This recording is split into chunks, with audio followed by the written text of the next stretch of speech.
आपके दिमाग में किस इंसान की फोटो आती जब मैं बोलता हूँ ये वर्ड, अमीर? हो सकता है कि आप दुनिया के सबसे रईस लोगों के बारे में सोच रहे हो, जैसे बिल गेट्स, वॉरेन बफेट या मुकेश अंबानी। या हो सकता है कि आप बहुत बड़े स्पोर्ट्स स्टार्स या मूवी स्टार्स के बारे में सोच रहे हो, लेकिन शायद आप किसी 24 साल के लड़के के बारे में नहीं सोच रहे होंगे जो अपने बेसमेंट में कुछ काम कर रहा होगा और वो अपना बिजनेस चला रहा होगा। ज्यादातर लोग तो ऐसा सोचते ही नहीं कि वो अमीर बन सकते हैं यंग एज में। ज़्यादातर लोग ये सोचते हैं कि आप यंग हो के अमीर बन सकते हैं अगर आपके पास बहुत ज़्यादा टैलेंट हो या लक हो, वरना तो काफ़ी टाइम लगेगा अमीर बनने के लिए। लोग ये कहते हैं कि अगर तुम सही तरीके से इन्वेस्ट करो, अगर तुम पैसे को सेव करो, तो शायद तुम अपने 50s या 60s में कभी ना कभी करोड़पति बन जाओ। वो कहते हैं कि ये ज़्यादा रियलिस्टिक चीज़ है, लेकिन असलियत तो ये है कि ज़्यादातर लोग तो अमीर हैं ही नहीं, तो ज़्यादातर लोगों को पता भी नहीं कि अमीर कैसे बनना है। तो इन लोगों की बातों को छोड़ते हैं और किसी ऐसे इंसान से सीखते हैं जो गरीब रह चुका है, उसने स्ट्रगल किया है, उसने अपना खुद का बिजनेस बनाया और फिर वो एक मिलियनेयर बना 34 इयर्स ऑफ एज पे। वो है ऑथर मिलियनेयर फास्टलेन के एमजे डिमार्को। अगर आप इस वीडियो को देख रहे हैं तो कुछ चांसेस तो हैं कि आप मिलियनेयर बनना चाहते हैं। एमजे का भी ऐसा ही कुछ शौक था। उनको शुरू में ही रियलाइज हो गया था कि वो 9 से 5 वाली जॉब करके अमीर नहीं बन सकते हैं। उनको अपना खुद का बिजनेस ही शुरू करना था अमीर बनने के लिए। तो कॉलेज के फौरन बाद उन्होंने अपना पूरा फोकस बिजनेसेस बनाने में डाल दिया, लेकिन वो सक्सेसफुल नहीं हो पाए। वो अपने पेरेंट्स के घर में रह के कुछ ना कुछ कोशिश करते रह रहे थे, लेकिन एक दिन उनको गुस्सा आया। उन्होंने डिसाइड किया कि बस अब बहुत हो गया। उन्होंने एक डिसीजन लिया कि अब मैं बदलने वाला हूँ, और वो किसी दूसरे शहर चले गए और उनके बैंक अकाउंट में सिर्फ $900 थे, तब भी वो चले गए। तो ये आपका पहला लेसन है कि आपके अंदर इतना करेज होना चाहिए कि आप अपने अंदर बिलीव करें, कि आप एक डिसीजन ले लें कि हाँ मुझे अपनी लाइफ बदलनी है, और फिर आप वो काम कर लें। तो जब ऑथर दूसरे शहर चले गए, वहाँ पे जाके वो दूसरे लोगों के लिए वेबसाइट्स बनाना उन्होंने शुरू कर दिया, और धीरे धीरे वो और पॉपुलर होते गए और लोग उनके पास और वेबसाइट्स बनवाने के लिए आने लगे। लेकिन धीरे धीरे एमजे ने ये रियलाइज़ किया कि अब वो पैसे तो कमा रहे थे, लेकिन तब भी वो अपना टाइम लगा के पैसे कमा रहे थे। इसका मतलब ये था कि अगर वो काम करना बंद कर देंगे तो पैसे भी आना बंद हो जाएंगे। तो उन्होंने ये डिसाइड किया कि वो अपनी वेबसाइट पे फोकस करेंगे, एक ऐसी चीज पे जो उनके लिए पैसे कमाएंगी जब वो सो भी रहे होंगे। तो काफी मेहनत के बाद उन्होंने एक ऐसी वेबसाइट बनाई जिनको उन्होंने फाइनली $1.2 मिलियन के लिए दूसरी कंपनी को बेच दिया। तो अब एमजे डिमार्को हम लोगों को ये बताते हैं कि अमीर बनने के 3 तरीके हैं। मैं आपको एक चीज दिखाता हूँ। यहाँ पे आप हैं अभी, और यहाँ पे जितने भी आपको पैसे चाहिए वो सब हैं। अब इधर से उधर जाने के लिए आपके पास 3 रास्ते हैं। एक है साइड वॉक, जहाँ पे आपको पैदल चलना होगा। एक है स्लो लेन, जहाँ पे आपकी स्पीड लिमिट रहेगी 25 किलोमीटर पर आवर। और एक है फास्ट लेन, जहाँ पे आप अनलिमिटेड स्पीड में जितनी तेज गाड़ी चला सकते हैं वहाँ चला लीजिए। तो आप किस रोड से ज़्यादा जल्दी पहुँचेंगे? चॉइस तो हम सब लोगों को पता है, तो इसलिए मैं आपको एक्सप्लेन करता हूँ कि हर चॉइस का मतलब क्या है। तो पहली चीज है साइड वॉक, यानी कि फुटपाथ। ज्यादातर गरीब और लोअर मिडिल क्लास लोग यहीं पे होते हैं कि उनको अपने पैसे पे कोई कंट्रोल नहीं होता है, और इसके अलावा वो पैसे खर्च भी ऐसे करते हैं जैसे कल का कोई दिन है ही नहीं। वो उन लोगों की कोई सेविंग्स नहीं होती। वो लोग एक सैलरी से दूसरी सैलरी तक चल रहे होते हैं, और वो हमेशा दुआ ही करते रहते हैं काश मेरे साथ कुछ अच्छा हो जाए। अब मैं आपको एक और इंटरेस्टिंग बात बताता हूँ। सारे साइड वॉक वाले लोग गरीब नहीं होते हैं। कुछ साइड वॉकर्स ऐसे भी होते हैं जो बाहर से आप देखिए तो काफ़ी अमीर लगेंगे। आपने देखा होगा काफ़ी एथलीट्स होते हैं या बहुत रिच सेलिब्रिटीज़ होते हैं, एकदम से न्यूज़ आती कि वो बैंकरप्ट हो गए। वो इसलिए होता है क्योंकि वो साइड वॉकर्स ही थे शुरू से ही। अब उन्होंने ज़्यादा पैसे कमा लिए, इसका ये मतलब थोड़ी कि उनको पैसे को यूज़ करना आ गया। तो चाहे आप किसी साइड वॉकर को जितने भी पैसे दे दें, वो हमेशा गरीब रहेंगे, क्योंकि ये उनकी मेंटालिटी है। वो अभी सैक्रिफाइस नहीं कर पाएंगे अपने फ्यूचर के बेनिफिट के लिए। वो बस अभी अच्छा फील करना चाहते हैं, और इसीलिए वो कभी अमीर नहीं बन पाएंगे। और यहीं पे ज़्यादातर लोग होते हैं। लेकिन आप चिंता ना करिए, अगर आप साइड वॉक पे हैं तो मैं आपको 3 चीज़ें बताता हूँ जो आपको अपने माइंडसेट से हटा देनी होंगी। तो पहला बिलीफ है कि लक आपको वेल्थ बनाने के लिए चाहिए होता है। इस बिलीफ को आप हटा दीजिए अपने दिमाग से। ज़्यादातर लोग ये सोचते हैं कि अमीर लोग तो बस लकी होते हैं। वो इसलिए क्योंकि वो देख नहीं पाते हैं कितनी मेहनत गई अमीर बनने के लिए। फेसबुक के सीईओ मार्क जकरबर्ग को सब लोग देखते हैं, देखो यार कितना अमीर है, लेकिन कोई ये नहीं सोचता कि वो बचपन से प्रोग्रामिंग करते आ रहे हैं। हर कोई यही सोचना चाहता है कि अमीर लोग तो लकी होते हैं, क्योंकि ये कहने से हम लोग अपने ऊपर से रिस्पॉन्सिबिलिटी हटा देते हैं कि हाँ यार उसके पास तो लक होगा, मेरे पास तो कोई लक है ही नहीं, तो मैं कैसे अमीर बन सकता हूँ। ज़्यादातर लोग सिर्फ अपने बारे में अच्छा फील करना चाहते हैं, इसलिए वो लक में बिलीव करते हैं। दूसरा बिलीव जो आपको हटाना है वो ये है कि एकदम से अमीर बनना एक इवेंट होता है। वेल्थ कोई इवेंट नहीं है, वेल्थ एक प्रोसेस होता है, एक टाइम पीरियड के ऊपर बनती है आपकी वेल्थ। ऐसा नहीं कि एकदम से आपने अपनी कंपनी बेच दी और आपको $1 मिलियन मिल गए तो आप एकदम से अमीर हो गए।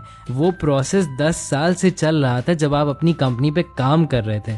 तो इस बिलीव को हटा दीजिए कि मिलियनेयर्स तभी बनते हैं जब उनके बैंक अकाउंट में पैसे ट्रांसफर हो जाते हैं। मिलियनेयर्स तब बनते हैं जब वो हर रोज रात में बगैर सोए काम कर रहे होते हैं, बहुत ज्यादा प्रेशर में।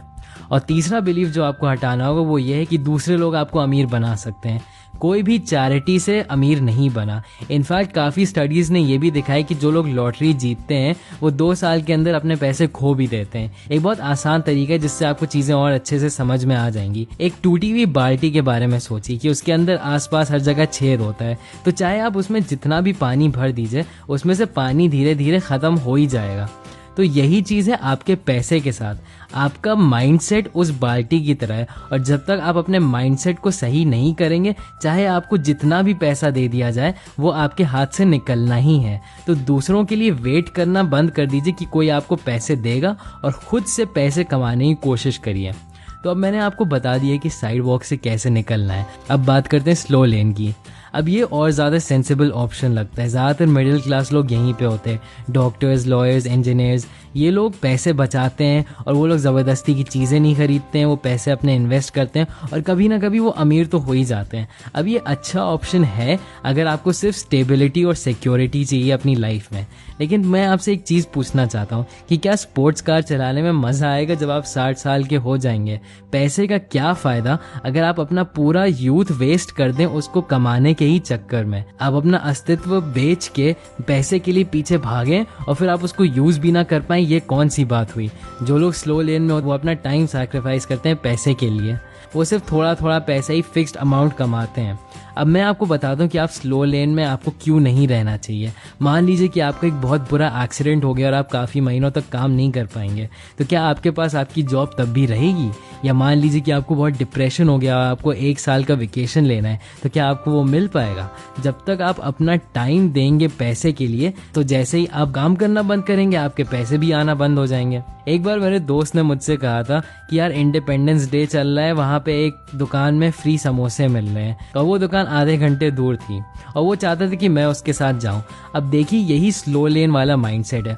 वो चाहता था कि मैं आधे घंटे वेस्ट करूं अपने फ्री के समोसे के लिए, जबकि मैं 10-15 रुपए और खर्च करके वहीं पे जहाँ पे मैं था समोसे खा के कुछ और अपना काम कर सकता था। और यही सबसे बड़ी मिस्टेक है जो लोग करते हैं कि वो रियलाइज़ नहीं करते कि उनका टाइम कितना इंपॉर्टेंट है, और वो हमेशा 1-2 रुपए बचाने के चक्कर में रहते हैं, जबकि सेकंड ज़्यादा इंपॉर्टेंट है जो उनको बचाने चाहिए। तो अगर आप आम जिंदगी जीना चाहते हैं और आप अमीर नहीं बनना चाहते तो फिर आप स्लो लेन में ही रहिए। लेकिन मैं आपको एक थर्ड ऑप्शन भी दे रहा हूँ, इसको कहते हैं the fast lane. Fast lane ही वो जगह है जहाँ पे आप बहुत जल्दी जल्दी अमीर हो सकते हैं। अगर आप अपनी लाइफ एंजॉय करना चाहते हैं तब आपको फास्ट लेन पे रहना ही होगा। अब हो सकता है कि आप सोच रहे हो कि अच्छा चलो फास्ट लेन पे आया कैसे जाए। तो अब मैं आपको एग्जैक्टली बता नहीं सकता हूँ कि आप कैसे फास्ट लेन पे आ सकते हैं, लेकिन मैं आपको माइंडसेट बता सकता हूँ जो आपको चाहिए फास्ट लेन पे आने के लिए। तो पहली चीज़ है कि आपको ऐसे एसेट्स क्रिएट करने होंगे जो आपके लिए पैसे कमाएंगे जब आप सो भी रहे होंगे। तो मान लीजिए कि आपने एक ऐप बनाया आईफोन के लिए, फिर आप उसको 99 सेंट्स के लिए बेच रहे होंगे, तो ये एक एसेट होता है कि आपने एक बार ऐप बना दिया, अब लोग उसको खरीदते रहेंगे जब आप सो भी रहे होंगे। या मान लीजिए कि आपने एक फ्लैट खरीद लिया, उसको रेंट पे दे दिया, तो रेंट वो आता रहेगा हर महीने, चाहे आप जग रहे होंगे और सो रहे होंगे। और यही सबसे इंपॉर्टेंट चीज़ है फास्ट लेन में आने के लिए, पैसिव इनकम। पैसे कमाना जब आप सो रहे हो। अब यहीं पे सबसे एक्साइटिंग पार्ट मैं आपको बताता हूँ। हम लोग डिजिटल एज में रह रहे हैं। आजकल इतने तरीके हैं पैसिव इनकम ऑनलाइन कमाने के कि आप घर पे बैठे ही ऑनलाइन पैसे कमा सकते हैं। मैं काफ़ी महीनों से ये कर रहा हूँ और मैं इतने पैसे तो नहीं कमा रहा हूँ कि मैं बहुत अमीर हो गया हूँ, लेकिन मैं इतने तो कमा रहा हूँ कि मैं अपने खर्चे खुद से ही चला सकता हूँ। तो यहीं पे फास्ट लेन की बात आती है। मान लीजिए कि मैं महीने का $10,000 कमा रहा हूँ और मैं स्लो लेन पे हूँ, और आप महीने के $5,000 कमा रहे हो और आप फास्ट लेन में। तो हाँ, माना कि मैं अभी आपसे ज़्यादा कमा रहा हूँ, लेकिन मैं कभी ये थोड़ी सोच सकता हूँ कि मैं अपनी इनकम 10 गुना बढ़ा लूँगा क्योंकि मैं स्लो लेन पे हूँ। मुझे तो सैलरी मिल रही है हर महीने, वो मेरी सैलरी एकदम से 10 गुना बढ़ा थोड़ी देंगे। लेकिन मेरे दोस्त, आप तो फास्ट लेन पे होगे, आप तो आसानी से अपनी इनकम 10 गुना बढ़ा सकते हो अगर आप और काम कर लो, आप अपनी कॉस्ट कम कर लो, या वे कोई ऐसा प्रोडक्ट बना के उसको बेचने लगो। यही है ब्यूटी फास्ट लेन की। अब अगर आपको समझ में नहीं आ रहा है कि आपको कौन से एसेट्स बनाने चाहिए, तो मैं आपको कुछ आइडियाज़ देता हूँ। पहली चीज़ जो है, जो मैं भी कर रहा हूँ, कि आप एक यूट्यूब चैनल बना सकते हैं। यूट्यूब चैनल की कोई स्टार्टअप कॉस्ट नहीं है और ये आपको करोड़पति बना सकते हैं ऐसी चीज़ करते हुए जिससे आप प्यार करते हैं। अब ये आसान होगा क्या? एकदम भी नहीं, ये बहुत मुश्किल होगा। लेकिन हमेशा ये चीज़ याद रखिए कि कोई भी चीज़ जो पाने लायक है उसके लिए आपको मेहनत तो करनी होगी। तो पेशेंट रहिएगा और वीडियोस बनाते रहिएगा। देखिएगा कि उन वीडियोस के लिए कोई मार्केट है भी या नहीं। कीवर्ड रिसर्च करिए और चीज़ें पता लगाइए। अब अगर आपको कुछ भी नहीं पता है यूट्यूब के बारे में, तो एक कोर्स है जो यूट्यूबर क्लार्क कैगली ने बनाया है, जिसको कहते हैं वीडियो ब्रेक थ्रू अकेडमी, जो आपको स्टेप बाय स्टेप बताएगी कि कैसे एक यूट्यूब चैनल शुरू करना चाहिए। उसका लिंक मैं डिस्क्रिप्शन में डाल दूंगा। एक और चीज़ जो आप कर सकते हैं, वो मैं आपको पहले भी बता चुका हूँ, कि आप अमेज़ॉन के किंडल पे अपनी ई बुक्स बेचें। अमेज़ॉन की बहुत बड़ी मार्केट है ई बुक्स के लिए और आप उसमें हर तरह की बुक्स ढूंढ सकते हैं। तो आप खुद से भी अपनी एक बुक लिख सकते हैं, कोई बहुत लंबी बुक होने की ज़रूरत नहीं है, और आप उसको किंडल पे डाल सकते हैं। अगर आप अच्छे राइटर नहीं हैं तो आप किसी को हायर भी कर सकते हैं जो आपके लिए बुक लिख दे। एक काफ़ी अच्छा कोर्स है जिसको कहते हैं के मनी मास्टरी, जो बहुत डेप्थ में आपको समझाएगा कि आप ये काम कैसे कर सकते हैं। इसका भी लिंक मैं डिस्क्रिप्शन में डाल दूंगा। लेकिन चाहे आप ये काम करें या ना करें, एक बात तो ज़रूर है कि आपको अपनी आशाएं छोड़ देनी होंगी कि आके आपकी कोई मदद करेगा। अपना टाइम सही से यूज़ किया करिए, अपने टाइम को अपना साथी बना लीजिए और किसी ऐसे चीज़ पे काम करिए जिसमें आप बिलीव करते हैं। ये आसान तो नहीं होगा और मैं गारंटी भी नहीं कर सकता कि आप सक्सेसफुल बनेंगे, लेकिन अगर आप अमीर बनना चाहते हैं और आप इस दुनिया पे एक इम्पैक्ट लाना चाहते हैं, तो आपको इस मिलियनेयर फास्ट लेन में ज़रूर आना ही होगा। मैं होप करता हूँ कि इस वीडियो से आपने कुछ सीखा।